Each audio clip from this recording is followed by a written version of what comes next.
Hello, everyone.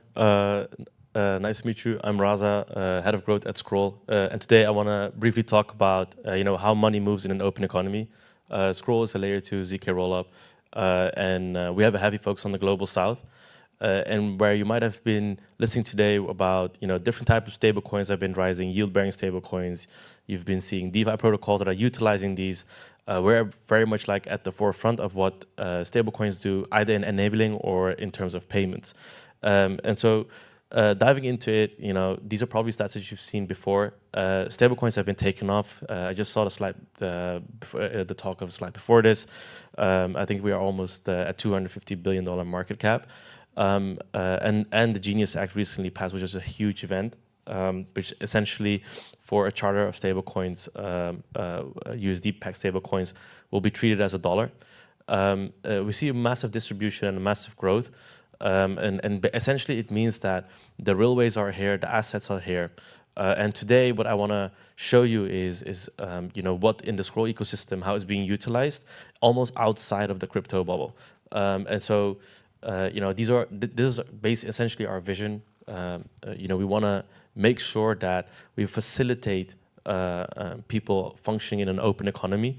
And that essentially means they're not being restricted by either not having the railways available or not the assets available, and that is at the center of it.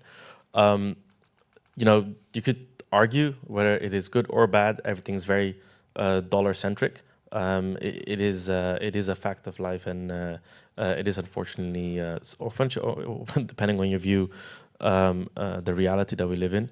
But most of the cross-border payment or even strategies that individuals adopt are dollar-centric, and they are the most efficient ways and easiest for stablecoins to plug in.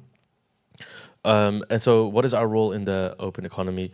I want to highlight 3 examples today. They actually operate for different target audiences and they have different use cases. The first one is ViFi, virtual finance. Essentially think FX on chain. And you've heard it before. This is almost, I would say, nothing new, even though the design under the hood is novel. But you heard it before. A local Nigerian naira or local Kenyan shilling, Colombian peso. Inflation hits these sort of regions. But what does it exactly mean? And how do you get it exactly off the ground? Shout out to Cello. Did a lot of work on the continent, on the African continent, and I think that was great. But still, you see, like when it comes to mass adoption or ease or access to these to the financial railways, and there's still a lot of friction. I recently went to Nigeria, Lagos, and to Kenya, Nairobi, and I wish I went earlier, because it's really when you're on the ground there you understand, oh, they're dealing with 6, 7 OTC providers. They have a lot of like on-ramp off-ramp solutions that each, like, some have KYC, some don't, some are not always available. There's actually a huge off-chain dollar liquidity issue.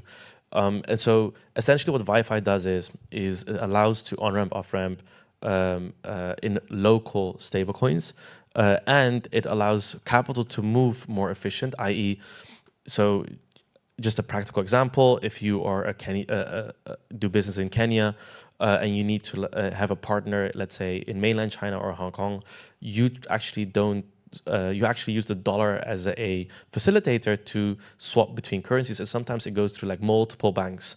And so this causes a time delay, usually a week before the money arrives left to right.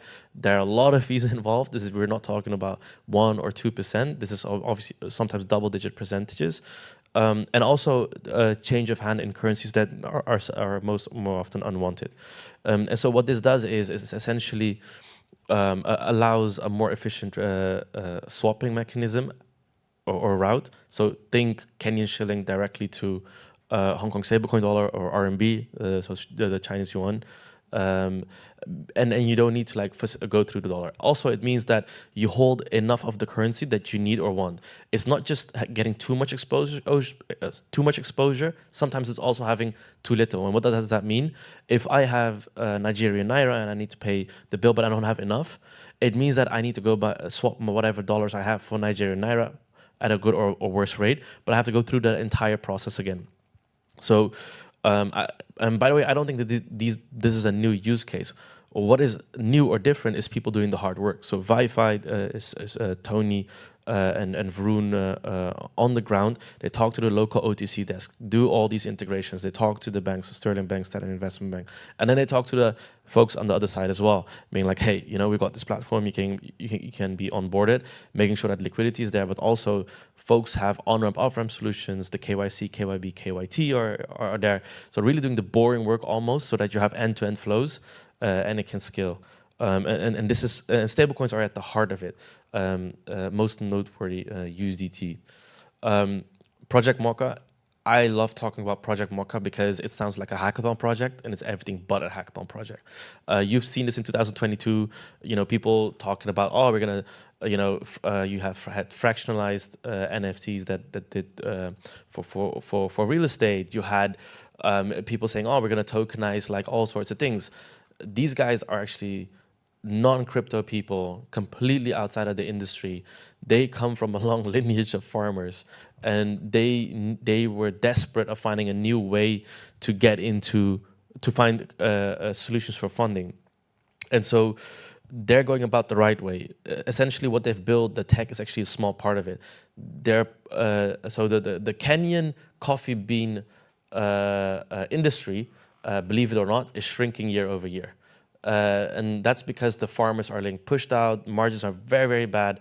And essentially, I won't go into the mechanism, find me if you're interested.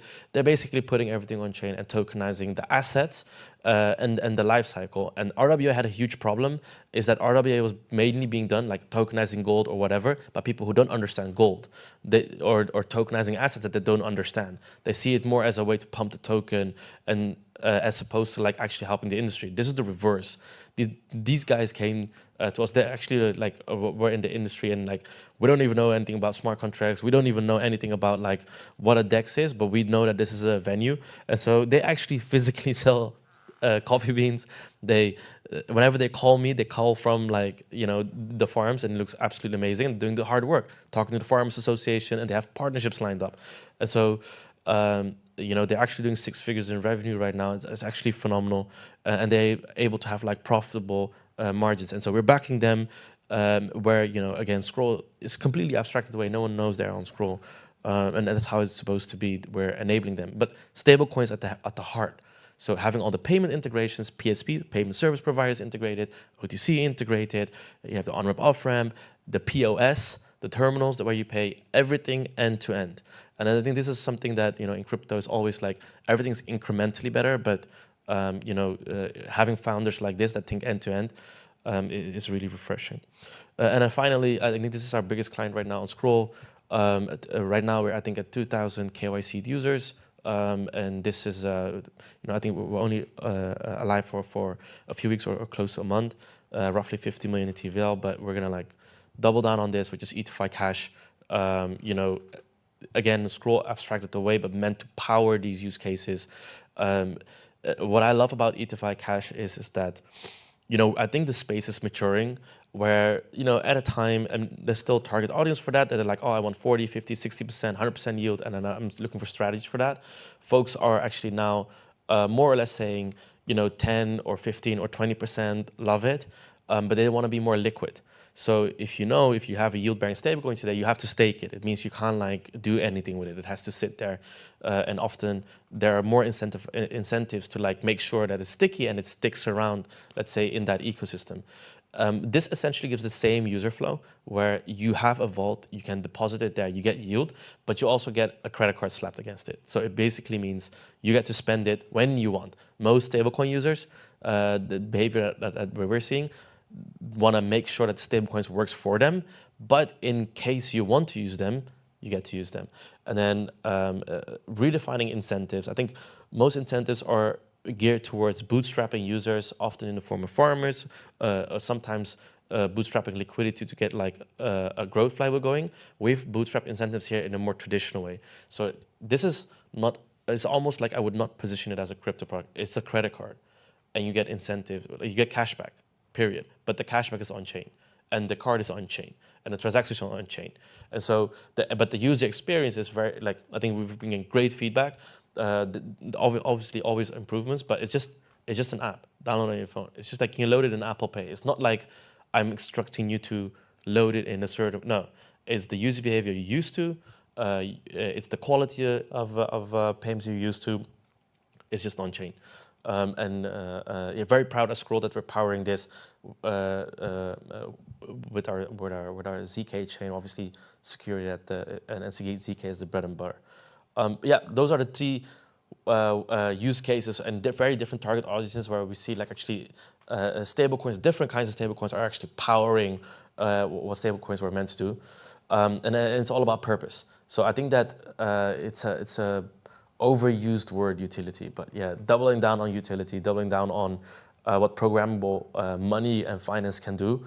I'm really excited about it, and that's what we're gonna be focused on. If you don't know, together with Stable Summit, we have Stable School. We're revamping and rebranding. We started out as an experiment at eDenver, but we're gonna be scaling it up now, and then there will be a product where we're building a unified dashboard for all things stablecoin. If we had Circle on, A16Z, we had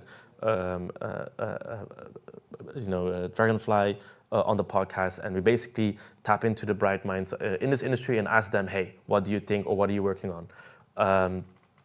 If you have any questions about anything stablecoins or anyone who's building on us, I always say, like, I think that at Scroll, we're the boring guys. We're just like, look, we're out there and looking for the real use cases, because at the end of the day, I think that that's what's going to make a difference. So feel free to reach out. I was Raza. Thank you very much for listening.